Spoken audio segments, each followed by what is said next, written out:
हिंदुस्तान के किसी नागरिक को क्वेस्ट फॉर इक्वालिटी की तो भीख नहीं मांगनी है, जिक्र नहीं करना है, वो तो हमारा जन्मसिद्ध अधिकार है। हमारी लड़ाइयाँ कॉमन है, मुसलमान की लड़ाई नहीं है, ईसाई की लड़ाई नहीं है।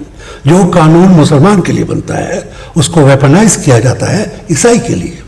जब तक हम इकट्ठे होकर नहीं लड़ेंगे बड़ा मुश्किल हो जाएगा। एक एक करके हमको मार डालेंगे, एक के खिलाफ दूसरे को भड़काना बहुत आसान है।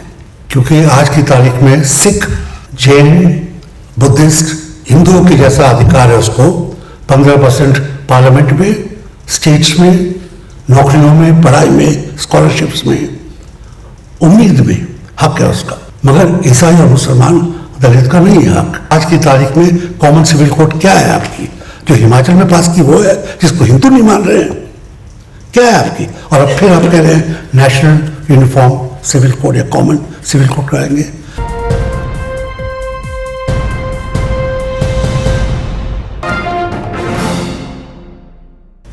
आज यहां पर quest for equality and justice, इसकी मैं आपत्ति करता हूं।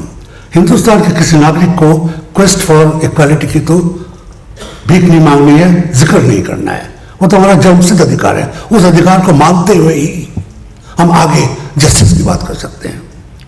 क्योंकि जस्टिस में डंडी मारी जा सकती है, सुप्रीम कोर्ट में मारी जा सकती है, हाई कोर्ट में अक्सर मारी जाती है, डिस्ट्रिक्ट कोर्ट में खरीदी जा सकती है। हमने देखा है, कानूनों में देखा है, सुप्रीम कोर्ट में भी कई बार देखा है। सुप्रीम कोर्ट में एक चीफ जस्टिस हमसे पूछते हैं दलित क्रिश्चियंस के इश्यू पर कि आप कह रहे हैं कि आपके जो कन्वर्ट्स हैं दलित समाज से, वो अभी भी एक तरीके से उनको तिरस्कार किया जाता है। क्योंकि आज की तारीख में सिख,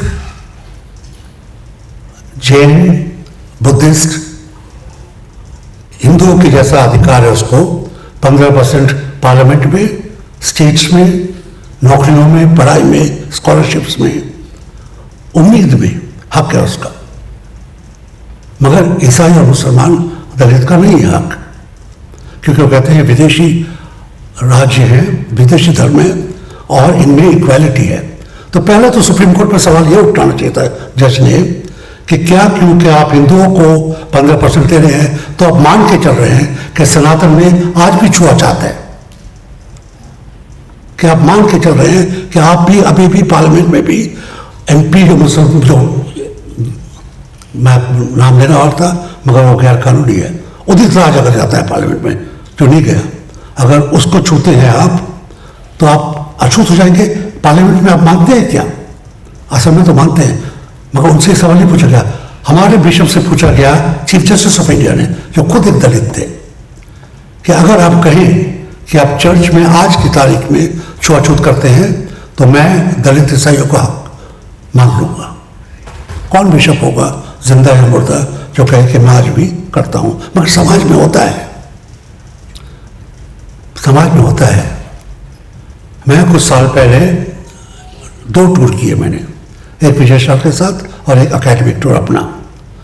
बॉर्डर के साथ जो पंजाब में गांव बसे हुए हैं वहाँ पे दलितों की क्या हालत है, मजहबी सिखों की, हिंदू दलित की और ईसाई दलित की। वहाँ पे काफ़ी तादाद में ईसाई दलित हैं। आज की तारीख में डॉक्यूमेंटेड तीनों समाज के लोग महिला सर पे उठाते हैं, उसमें ईसाई भी उठाते हैं। क्या करें, सत्य है ये। दक्षिण में और जगह बहुत अच्छी तरीके से डॉक्यूमेंटेड है कि कास्टिज्म प्रैक्टिस होता है पीठ पीछे, मगर मानने को तैयार नहीं है। एक कॉमन लड़ाइयाँ हैं, इसका जिक्र मैंने यूँ किया और मेरा समय काट रहा हूँ मैं, क्योंकि हमारी लड़ाइयाँ कॉमन हैं। मुसलमान की लड़ाई नहीं है, ईसाई की लड़ाई नहीं है। जो कानून मुसलमान के लिए बनता है उसको वेपनाइज किया जाता है ईसाई के लिए, और जो कानून ईसाई के लिए बना था, जो है एंटी कन्वर्शन लॉ, आज 12 स्टेट्स में है। हमारे लिए बना था कि आप दलित को, महिलाओं को, ट्राइबल्स को और इक्का दुक्का ब्राह्मण को, क्योंकि कैफी चैटर्जी और मुखर्जी काफ़ी हैं ऐसे, उनको आप पैसे से या डरा के, लालच दे के या कह के हनुमान मट्टी का बना हुआ पानी में डूब जाता है, क्रॉस लकड़ी का बना हुआ पानी पे तैरता है, तो क्रॉस ज़्यादा बड़ा है, ऐसा कह के लोगों को आप, ये न्यू की रिपोर्ट में, मैं अपने मन से नहीं बोल रहा हूँ मैं, कि ऐसा करके आप लोगों को उल्लू बना के डराकर लालच दे के ईसाई बना रहे हो। ये ईसाइयों के लिए कानून बना था। इसमें उन्होंने एक छोटी सी ट्वीट की, एक छोटा सा एक सेंटेंस और ऐड किया कि अगर आप शादी कर रहे हो वो भी लालच माना जाएगा। आप किसी लड़की से शादी कर रहे हो वो भी कानून माना जाएगा। और उसके पहले तो सिर्फ आपको 7 साल सजा होती थी, फिर 15 साल हुई, अब आपको जीवन भर की सजा हो सकती है। पहले लड़की या आपकी माँ शिकायत कर सकती थी, अब अपूर्वानंद भी कह सकते हैं कि जो उनके नवासे गलत लड़की से शादी कर रहे हैं उनको क्या फौरन कैद किया जाए। ये जो कॉमनैलिटीज हैं, दुख भंजन जिनका होना चाहिए बराबर है, मगर हम लड़ते बराबर नहीं है, मांगते बराबर नहीं है, अलग अलग लड़ते हैं, यहाँ पर भी वहाँ पर भी, पार्लियामेंट में भी। हम कभी भी इस लड़ाई को इकट्ठा नहीं कर पाए, जस्टिस और इक्वालिटी की लड़ाई को।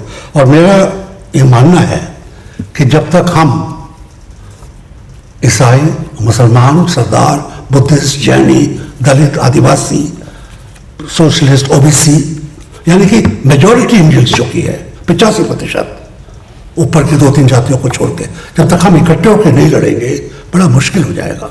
एक एक करके हमको मार डालेंगे। एक के खिलाफ दूसरे को भड़काना बहुत आसान है। चिंगारी केरला से आ सकती है, चिंगारी बंगाल से आ सकती है, बिहार से आ सकती है। इससे हमको किस तरीके से बचना है, मेरे को उम्मीद है कि मेरे दोस्त लोग यहाँ पे बहुत ज़हीन लोग हैं, इस पर भी जिक्र करेंगे कि किस तरीके से हम जो हमारे ऊपर अटैक्स हो रहे हैं, जिसमें कॉमन सिविल कोड भी आता है, उसका एकजुट होकर किस तरीके से मुकाबला किया जाए। और सीताराम येचुरी जैसे लोगों को पार्लियामेंट में किस तरीके से वो किया जाए, किस तरीके से समझा जाए, ताकि हम उनको समझाने की हालत में हों और वो हमारी आवाज़ को पार्लियामेंट में, सुप्रीम कोर्ट में और जहाँ जहाँ जगह आनी चाहिए वो कर पाएँ। और हम लोग इकट्ठे होंगे, चाहे जंतर मंतर हो या रामलीला ग्राउंड हो या किसी मस्जिद या चर्च का अहाता हो, वहाँ पर इसको हम आवाज़ दे पाएंगे। ये मेरी उम्मीद भी है और मेरा कॉल है। मेरे पास मैं 1 घंटे में बोल सकता हूँ।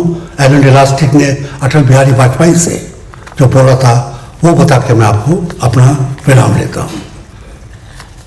ये कोई नई बात नहीं है, मोदी नए नहीं है, उनके 10 साल का अत्याचार नया नहीं है। उन्होंने वेपनाइज किया जो अटल बिहारी वाजपेयी ने 7 साल में किया था, पर्सनल लॉस के ऊपर, एट्रोसिटीज के ऊपर, कॉमन सिविल कोड के ऊपर। और कॉमन सिविल कोड के ऊपर आर्च बिशप एलन डेलास्टिक ने बड़ी सभा में पूछा कि आप ये हवा में बात करते हो, सामने क्यों नहीं बताते, है क्या चीज़ आपके पास? आज की तारीख में कॉमन सिविल कोड क्या है आपकी? जो हिमाचल में पास की वो है जिसको हिंदू नहीं मान रहे हैं, क्या है आपकी? और अब फिर आप कह रहे हैं नेशनल यूनिफॉर्म सिविल कोड या कॉमन सिविल कोड कराएंगे। अगर आप में गुर्दा है तो पहले बताइए ताकि हम बोल सकें। अचानक पार्लियामेंट में जाके आप 15 मिनट में बिना डिबेट के पास करवा लेते हो कानून, और नहीं चलेगा। जैसे अपूर्व ने कहा, आज की तारीख में शायद 15 मिनट में पार्लियामेंट में कोई कानून पास ना करा पाए, मगर इनकी नीयत अटल बिहारी वाजपेयी से लेके नरेंद्र मोदी तक बदली नहीं है।